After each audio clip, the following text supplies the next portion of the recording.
Hey, thanks for joining me. It wasn't too long ago I reviewed issue 3 of Batman and Robin by Frank Miller and Jim Lee, and sometimes I try to spread these things out a little bit, but you know what? I just feel like torturing myself today, and we're just going to continue. I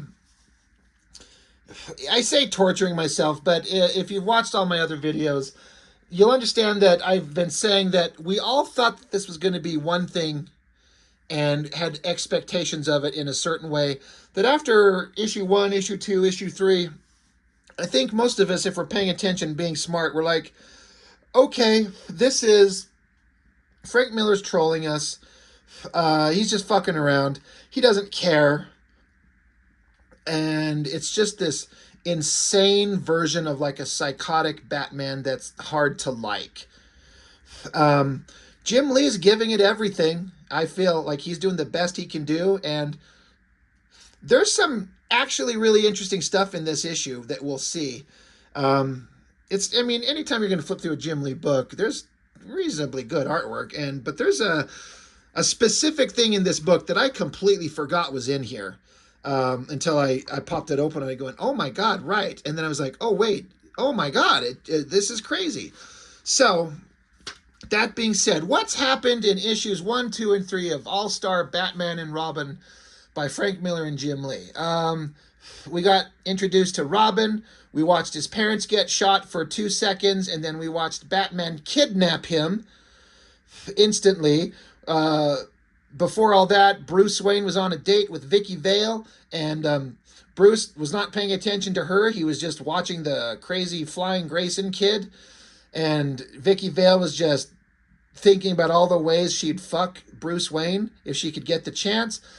But then Dick Grayson's parents get killed, and so the kid gets kidnapped. So Batman chases after the bad guys, stops the bad guys. There's actually the cops, Gotham scum cops.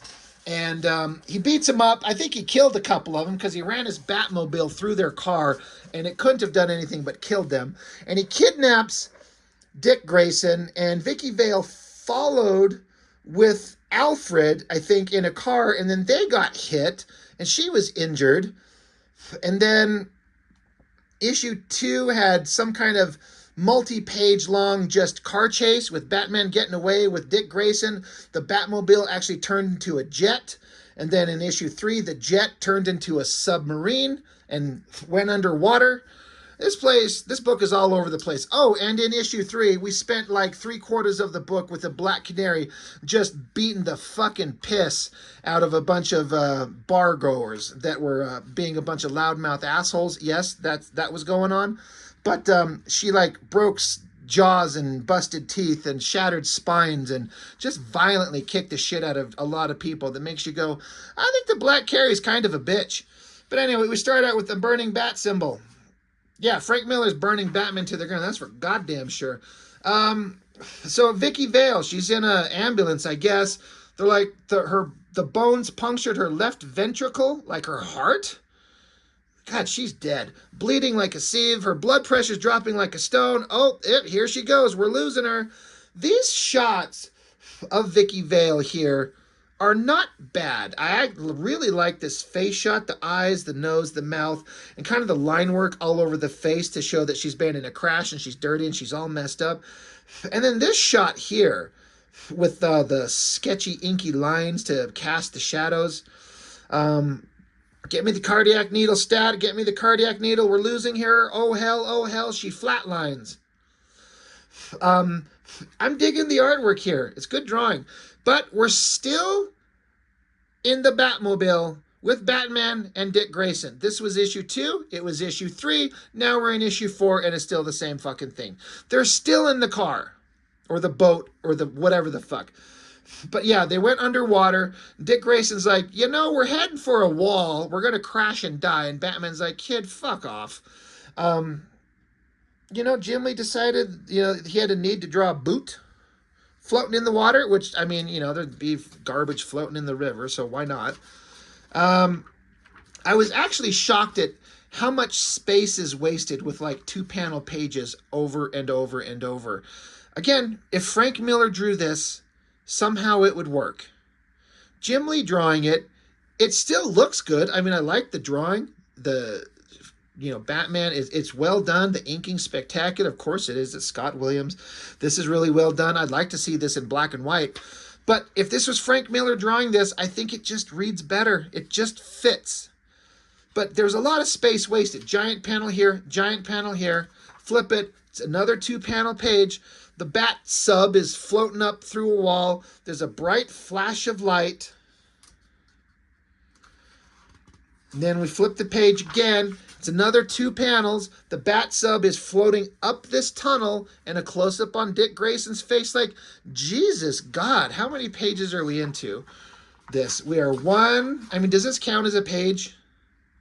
We'll say it did. So 1, 2, 3, 4, 5 pages in. 5 pages, but how many panels? 1, 2, 3, 4, 5, 6, 7, 8, 9, 10, 11, 12. 5 pages, 12 panels. I've seen 15 panels on 1 page before. But it's Jim Lee, so it's big, exciting stuff. The coloring's great. Bright flash of light. The sub keeps going up. Big close-up on the kid's face. And so this, I think, yeah, this coming up, this was legitimately surprising to me. I forgot this even happened. So you flip it, and you see the ass end of the Batmobile coming out of the water, and it's a gatefold interior spread. Okay, that's awesome. So the Batcave, and it says, it just doesn't end. Now, this is where I appreciate they're putting you into the reading experience. They're saying the Batcave, and it goes on forever. Well, you flip it open once. You flip it open again. And again. And again. It's 6 pages wide. It's shocking that they did this. Like, there's 3 pages there. And, like, I'm trying to... Ugh.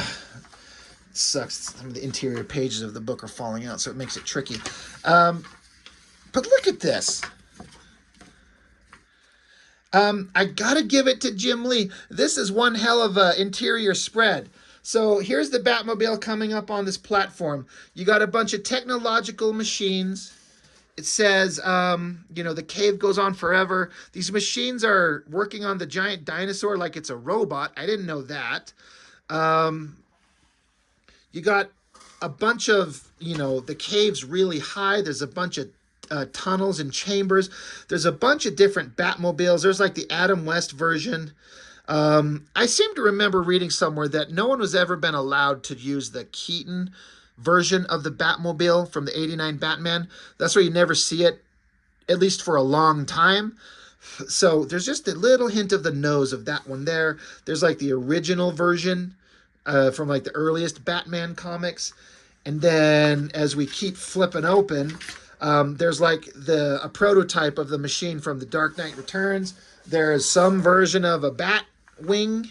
There's a couple of bat helicopters. There's a bat glider. And then you get close-ups of, God damn it, these like these things, these jars that have different suits of armor, which I could see Bruce Wayne collecting up as scouring the world for different cultures' versions of body armor and seeing what works best to create the best version of a costume armored super suit that he's going to wear. So I don't know, this looks like a Roman kind of thing. There's a Japanese version, maybe a knight in shining armor kind of thing, and then the cave just keeps going on and on. It's pretty impressive, and like I said, it's 6 fucking pages wide. It's hard to show it all, but that's the point. It makes a hard reading experience. You can't be sitting on your couch just holding this in your hand and not flip it all the way open, and you have to oh shit, you're fumbling with the book. So that being said, it might be difficult to it makes the reading experience a little tricky. I actually really appreciate, I've never seen a 6-page fold out in a comic before. Not saying it's never existed. This is the first time I'd ever seen it. It's kind of cool. You know, Jim Lee put in a lot of effort on that one. So we fold all this shit back up, at least on the back side of them. I've seen it where they do fold out where their art and story continues on the back pages of those. That's a pain in the ass. They just put ads for other forthcoming DC things. So basically, the Batmobile shows up in the Batcave, and this page is actually falling out of my book, so this is what I was having struggles with. But Dick Grayson, he's staring, a look of shock on his face, and Batman's like, pretty cool, huh? Does that sound like something Batman would say? And Dick Grayson just keeps looking on, and Batman says, what do you say, Junior? Is this cool or what? And so Dick Grayson says, yeah, I guess it's okay. I mean, I've seen better, but I guess this is okay. Like, I guess he's just trying to be a smartass.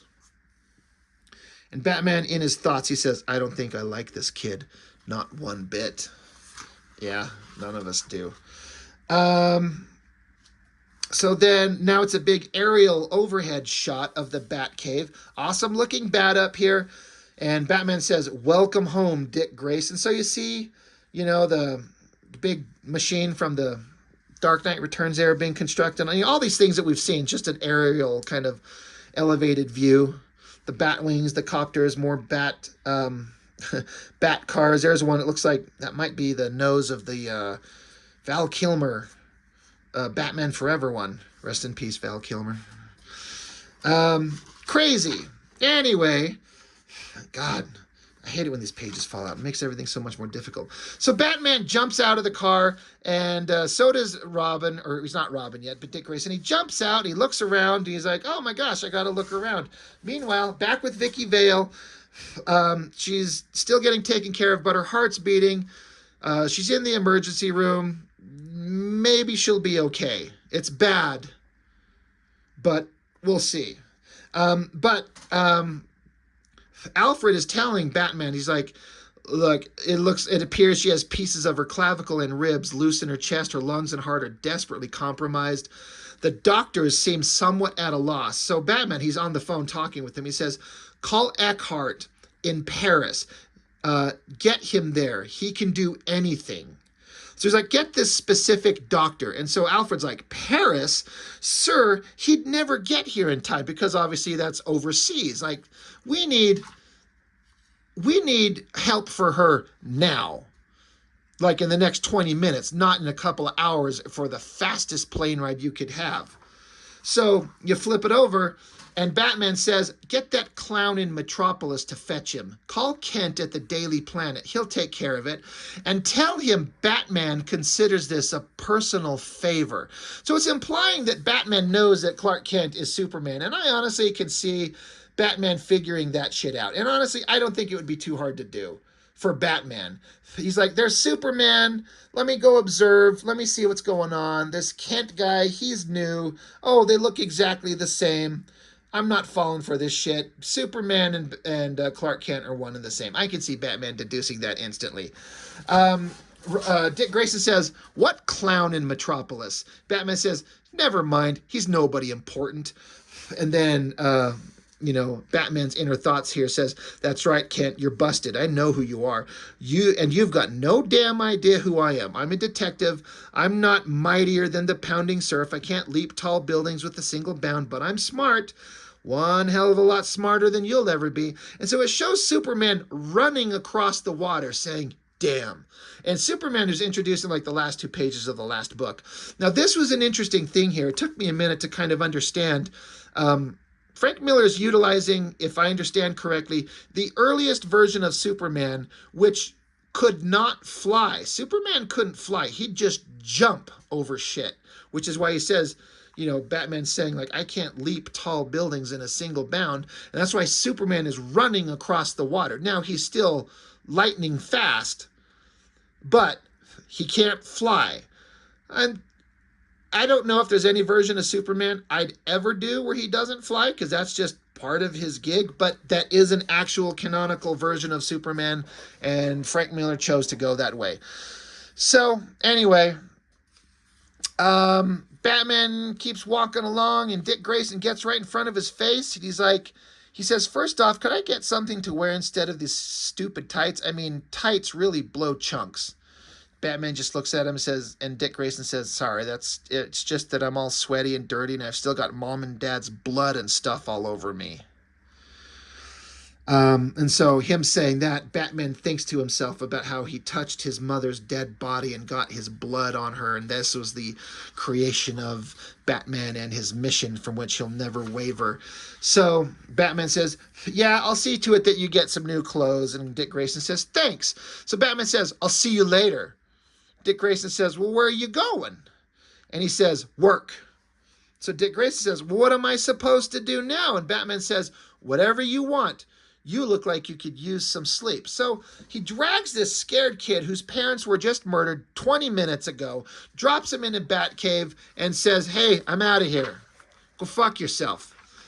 And so Dick Grayson says, well, where am I supposed to sleep around here? He says, anywhere you like. It's a big cave. Dick Grayson says, what am I supposed to do about food? I'm really hungry. Batman says, as Batman walks into the darkness and vanishes into the shadows, Batman says, like I said, boy, it's a big cave. There's plenty to eat here. Your food will present itself. And so Dick Grayson looks around and sees rats, or rather, rats and bats. He's like, yeesh.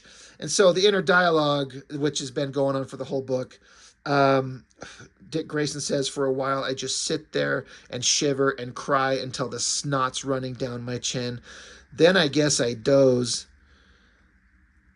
Batman is a creep. I hate his guts. Yeah, I kind of do too. Cut back to instantly Superman. He's running the other direction. You got the same boat, which was an important thing. There's the boat. Superman went zipping by one way. The same boat on the same night. Batman's coming back carrying a car, and he's saying, damn. Meanwhile, Batman just went out into the night and starts beating the ever-living hot piss out of a bunch of bad guys, leaving Dick Grayson in the cave. So he just took off, and he's trying to get some information, and he's snapping bones, kicking ass. Cut back to a little while later, Dick Grayson wakes up, and he notices that there's a plate in front of him full of burgers and fries and a drink, which obviously Alfred brought to him. So Batman is screaming at Alfred. He's like, what the hell do you think you're doing, Alfred? And Alfred says, that boy will not be reduced to eating rats, sir. Batman says, I was. Alfred says, you chose your time below, living like a rat yourself. You chose this life, Batman says, and it has chosen him. Alfred says, sir, I am your butler. I am your aide. I am your medic. I am not, however, your slave. Unhand me. So then Batman stomps off. That's a pretty awesome shot. And the text here from Batman's inner thought says, Alfred just told me to go take a flying leap. This little brat is going to ruin everything. So there's some nuggets of some interesting stuff going on. And I think even if Frank Miller's trolling us and fucking around, he can't help but occasionally throw in some interesting points.